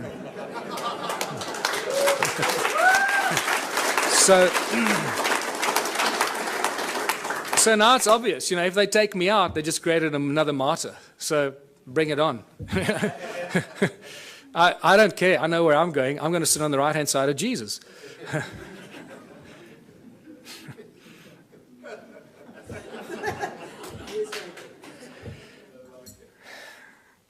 We need a whole new legal system written for the people, by the people, not by the corporations and the governments that want to schneid the people into the ground. Everything in South Africa and in other countries belongs to the people. Eskom, for example, is the electricity supply giant. It supplies most of Africa with electricity. All the installations of Eskom belong to the people. The coal they use that they get out of the ground to charge us for the electricity belongs to the people because the coal belongs to the people. Sasol is the coal to liquid petroleum company that was paid for by the taxpayer. The technology was developed from German technology in the 1920s. That was paid for by the South African taxpayer, all the early installations for Sasol. So all the fuel that we should be driving on in South Africa, we should have virtually for free because all the components belong to the people. The railways run every day, but they don't transport people. They transport coal and wood. Everything for the corporations, nothing for the people. You can't catch a train anywhere in South Africa. And so it goes. The forestry, the minerals. Forestry, between Sappi and Mondi in South Africa, they own more than 1 million hectares of land that they somehow managed to take possession of. Who gave it to them? The people didn't agree to give it to them, but it belongs to them. So you can see how this theft of the land and all the inalienable rights of the people of the land have been stolen and given to corporations. So the government and the large corporations have stolen the country from its people. It's obvious. What do the people need? This is where we start seeing the beautiful side and how simple things can be. What do we need? We need food, water, love, friendship, homes, tables, chairs, knives, forks, gardens, clothes, technology, healthcare, arts and culture. We need everything that each and every one of you can imagine and beyond. We need everything, and we should have all of it because there should be no hurdles to achieving this and having that, right? We do not need money. Did you see money anywhere in that list? No, we don't need money. Money gets in the way. Money is the obstacle, is the hurdle to all progress. Money does nothing. People do everything. People plow the lands, grow the food, build the bridges, build the rockets, solve the mathematical equations, create the technology. People do everything. Money does nothing. Money is just the obstacle to all this incredible progress. People create the arts and the culture. Money does nothing. The origins of money goes back to Sumeria once again. These Sumerians, the first forms of money were really little clay tablets. They were tokens of exchange. And then eventually they started minting them, as you know. So for millennia, great minds have stood up against the abuse of humanity through money. It's not something new. Julius Caesar stood up against the money, the powers of money. It took back from the money changers the power to coin money and minted coins on benefit of all. With this new plentiful supply of money, he established many massive construction projects and built great public works. And we all know what happened to Julius Caesar. St. Thomas Aquinas in 1225 said that the charging of interest is wrong because it applies to double charging, charging for both the money and the use of money. In fact, church law in the Middle Ages forbade the charging of interest on loans and even made it a crime called usury, which we know very well today. And even Jesus in his last year of life, probably the only physical force he ever applied was threw out the money changers out of the temple because they were abusing the people. And this is by far the most cutting statement made in recent times, Thomas Jefferson, because this is what we find ourselves in today. I believe that banking institutions are more dangerous to our liberties than standing armies. If the American people ever allow private banks, remember all our banks in the world, virtually all the banks are private banks, private corporations, whose interest is making profit at all cost. So if the American people ever allow private banks to control the issue of their currency, first by inflation, then by deflation, the banks and the corporations that will grow up around the banks will drive the people of all property until their children wake up homeless on the continent their fathers conquered. That's where we are standing today. All over the world, this is the situation we're in. Money is the obstacle to all progress. It does nothing for society. It is the absolute tool of control by those that control the issue and the printing of money. That's why when I say they own the world, they do. They literally, physically own the world in each of one of our asses. It prevents the natural flow of free energy. And that is very important to this weekend's activities here. Money prevents the natural flow of free energy. So I beg you, everyone present here, remember, it's about free energy, not I'm going to make $1 billion out of this energy. Give it away for free. It'll come back to you in ways you cannot imagine. Do that one thing for humanity. If you find any source of free energy, don't try and make zillions out of it. It will kill you or they will kill you before you can get it out there.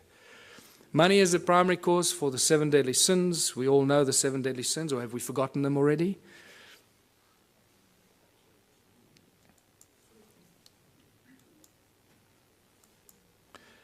It's not the love of money. Many people ask, oh, it's just the love of money. Money, there's nothing wrong with money, man. It's just a form of exchange. You know, we're so poisoned that we try and argue for it. We try and defend it. That's how poisoned our minds have become. It's incredible. It's not the love of money. It's the mere presence of money that causes all these problems. If you take money out of the system, all this stuff suddenly and miraculously vanishes. So what is the solution? If it's the mere presence of money or the love of money, of all of the above, what are we going to do to solve the problem? The answer is so blatantly obvious. Remove money. Just get rid of it. Get rid of it. What do we need it for? It's causing all the strife in our lives. It's destroying our planet. The mines are raping our Mother Earth, taking out the precious guts out of our Gaia and distributing it around the world to people that claim they own it. It's sick. The obvious questions, if you remove money, so who's going to shovel the crap? How are we going to pay for things? I'll just sit on my ass and do nothing. I want 50 Ferraris. You know, are we going back to the Dark Ages, living in caves? Is this a lawless society? Who's going to make the rules? Why should I do something I don't want? These are the first things. I know these are the most commonly asked questions, and I'm sure that you're asking some of them to yourselves. But I can tell you that as you work through this process of a moneyless society, Ubuntu society, where everybody contributes their natural talents or acquired skills to the greatest benefit of all, with certain minor rules that are not rules, it's really just an agreement that this is how we're going to work together. The moment you start working in that kind of community, the abundance is so spectacular that we, right now, cannot imagine it. It is not possible for us to imagine it until you start immersing yourself in this kind of thinking. And I call these the Ubuntu communities, as I said, where everyone contributes their natural talents or acquired skills for the greater benefit of all in the community. A new social structure for a new world and a new age. Abundance for all beyond our wildest belief. There are 5 mantras, 5 key points to the Ubuntu society. And it's not barter or trade. Everybody often jumps, a lot of people jump to the conclusion, think, oh, let's go back to barter. No. He who has more to barter or trade will eventually rule the roost. So you can't go to that system. If you have nothing to trade, what are you going to say? Well, I got nothing to trade, so I'll have to, kiss your butt. No. So the Ubuntu contribution mantra is the 5 points. No money, no barter, no trade, no value attached to anything greater or lesser than anything else. Because why? Each one of our contributions should be and is equally valuable. If you start telling, well, I'm a doctor, my time is more valuable than yours, you're barking up the wrong tree, brother. Okay. So, and the final one, where everyone contributes for the greater benefit of all in the community, because that is how you get rewarded. You get rewarded by the recognition of the people in your community. Isn't that the highest reward everybody wants and is trying to buy with money, is recognition and respect of others? In essence, ultimately, that's what most people really want, is just to be loved and recognized for what they've done. And they think they can use money to do that. And then when they make a lot of money, they get zillions in the bank, then they suddenly realize, oh, well, nobody loves me anymore, they all want to take my money, so let me spend my money and then people will love me. And that's generally what happens when they start paying for things and people love them more, when they start giving it away. So, united Ubuntu communities, in unity we thrive, and anything is possible. Anything is possible. A world without money. There's no crime, no envy, no gluttony, no greed, no hoarding, no hierarchy. And the whole Ubuntu movement and the Ubuntu party has no hierarchy. Communities look after themselves. We have no central government. We don't have any central assholes trying to tell you how you should be running your life. No obstacles to any kind of progress. Because the solutions are simple, and there are many bright minds here. We all know what the solutions are, what should be done to solve the problems, and somehow our politicians just can't get it right. They keep screwing it up, So don't ask the politicians to solve it. Give it to the scientists, give it to the farmers, give it to the engineers. They'll solve the problems for us. Ordinary people will. Politicians will do nothing. Transition will have to occur in simple steps that flow from one to the other. We can't go from zero to hero. We can't go from a moneyless-driven, capitalistic, consumeristic monster to a moneyless society that lives in harmony and zen, right? It's not going to happen. So if you go onto my website, the ubuntuparty.org.za website, I've started posting a number of papers on how the transition will take place. There's not time for it now, so I ask you, please go onto our website and check it out. It's beautiful. What's key here is that the small towns will probably play a very important part in the transformation, because in small towns and small communities, people will agree on things a lot quicker than in the big cities. Right? So they will agree, okay, we need to get off the grid, we need to grow enough food for all of us, we need to make sure we got water, and they can go out and do it. We must create alternative energy for ourselves in our town, so if the grid goes down, we stay alive. And the small towns and villages will become the activators of this transitional phase. And I put together a few theories and ideas to give people ideas how to start doing this. It also goes into our education and schooling systems, where we stop sending your children to school. Please, I beg you, don't send your children to school. Don't do it. You're turning them into monsters. I've had a few of my friends in Johannesburg, in South Africa, that have not sent their kids to school. They are much smarter than the kids that go to school. And I'm not kidding you. They really are. They just learn from their parents, and they learn, and you'll find that often what happens with these kids, they start reading later. They might start reading a little bit later. But when they start reading, they become like these monster little readers. They just read everything. I mean, these little kids are reading books that other kids don't even dream of. And that because they're not preconditioned by the schooling system. Energy, water, food, housing, arts and recreation. These are the things that small communities can take control of very, very quickly and establish it for themselves, make themselves go off the grid and be totally in control of their own destiny. And many, many community projects must be and should be attached to this activity. Absolute abundance on all levels. Once you start doing this, food, science, culture, community, abundance on all levels. Now I'm going to give you a small example. You've got to use your imagination here because there's not enough time now and we've got to finish off here. So imagine in the little town that I live, we've got a river, we've got a fish farm, we've got a dairy farm, we've got a bakery, we've got a wood factory, a metal factory. The community starts to work in these projects. The whole Ubuntu thing means that, and contribution means that everybody must contribute 3 hours a week towards one of these community projects.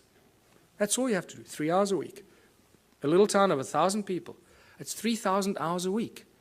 No municipality or town council can afford 3,000 hours a week salaries for people to do this work. Can you see how that's dramatically shifted the status quo and the equilibrium? How much we can produce if we just work for 3 hours a week on basic projects. Producing milk, cheese, butter, fish, breeding fish, baking bread, growing vegetables, and so forth. So now the community has been doing this for 6 months or a year, and they've established abundance on all levels, where all the people in that community that participate, that's why I called it contributionism, that participate and add their talent and their skills and their time, get everything, not for free, but virtually for free, so cheaply that the rest of the stuff, and also there's a principle where you create 3 times as much as you need for your own community. And I structure everything in the Ubuntu philosophy on the sacred geometry principles, 3366. So you produce 3 times as much as you need for your community. Why? Because there'll be other communities that can't produce what you're doing, so you'll be actually helping them while they're helping you with the things that you can't produce. So, and by the end of that, there's so much abundance because you're doing it 3 times that whatever you don't consume in your own little village or town, what are you going to do with? You're going to make it available on farmers markets and stores in your town for the surrounding communities. The moment you achieved that state, you've created the domino effect. Because what's going to happen to all the neighboring towns? All the people from those towns are going to come buy your bread, your milk, your cheese, your whatever it is you produce. Because it's going to be a fraction of the cost they pay for it in their own town. There's your domino effect. There's your trigger point. So think about it from that perspective. At the outset, it sounds like a huge thing. Wow, how are we going to go from there to a moneyless society? I believe that I've just taken you through a very simplistic example of how small towns and small villages and communities can be the trigger points and the examples that start the domino effect. Once the first town is set up, it's impossible for the surrounding towns to stay alive. They will have to follow the same example. Otherwise, all their businesses will close down. And when they do close down, then they will follow your example. So either they will do it willingly or they'll be forced into it because of stupidity. In the Ubuntu communities, children follow their passion and their dreams. The education system changes completely. There are no classrooms. Children learn real, practical skills. So by the age of 16, they've done everything. They've baked the bread. They've worked in nuclear laboratories. They've built rockets. They've built homes. They've built earthships. They've planted seedlings and grown fruit. And they'll be so wise by the time you're 16 because you've had all this experience. You'll be smarter than all the professors in the world thrown together today.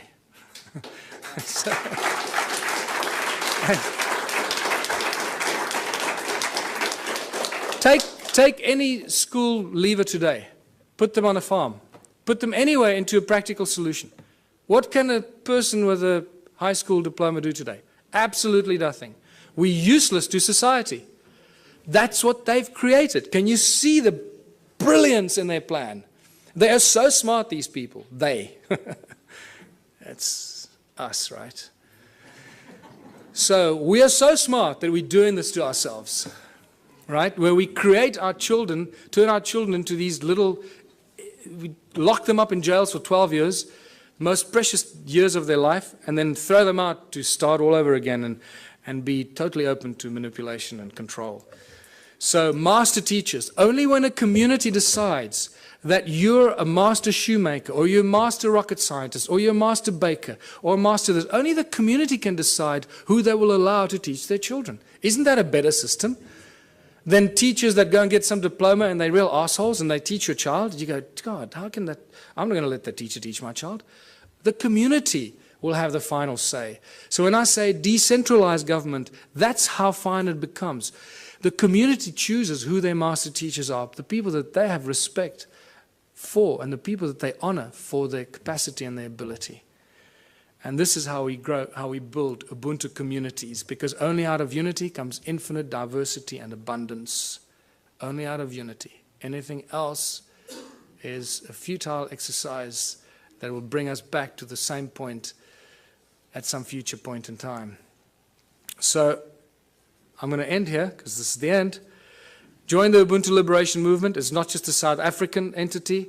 We've had various people around the world say to us, can we start the same thing in wherever? Yes. Go online. Start the same thing. Use all the material I've published. Put it out there. Share it with everybody. And become part of this transitional phase. And thank you for listening. I hope I gave you some food for thought.